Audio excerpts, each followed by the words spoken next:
కొత్త మద్యం పాలసీపైన కసరత్తు వేగవంతం చేశారు. నూతన మద్యం విధానాన్ని అక్టోబర్ నుంచి అమల్లోకి తీసుకురానున్న ప్రభుత్వం ఆ మేరకు కార్యాచరణ సిద్ధం చేస్తోంది. ఈ విషయమై ఇప్పటికే 6 రాష్ట్రాల్లో పర్యటించిన అధికారులు ఆయా చోట్ల అమలు చేస్తున్న మద్యం విధానాలను అధ్యయనం చేశారు. 1-2 రోజుల్లో ప్రభుత్వానికి నివేదిక సమర్పించనున్నారు. మద్యం కొనుగోళ్లపై ఆయా కంపెనీలతో ఎక్సైజ్ శాఖ అధికారులు చర్చించారు. అన్ని రకాల ఏఎంఎన్సీ బ్రాండ్లకు అనుమతులు ఇవ్వాలని ప్రభుత్వం భావిస్తోంది.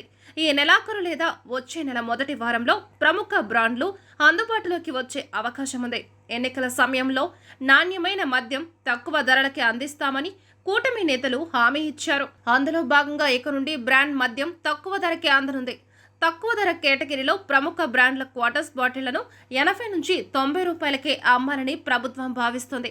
ధర తగ్గినా నాణ్యత మాత్రం బాగుండేలా అధికారులు చర్యలు తీసుకుంటున్నారు. వైసీపీ అధికారంలోకి వచ్చిన తర్వాత ప్రముఖ బ్రాండ్ల మధ్య అందుబాటులో లేకుండా పోయింది.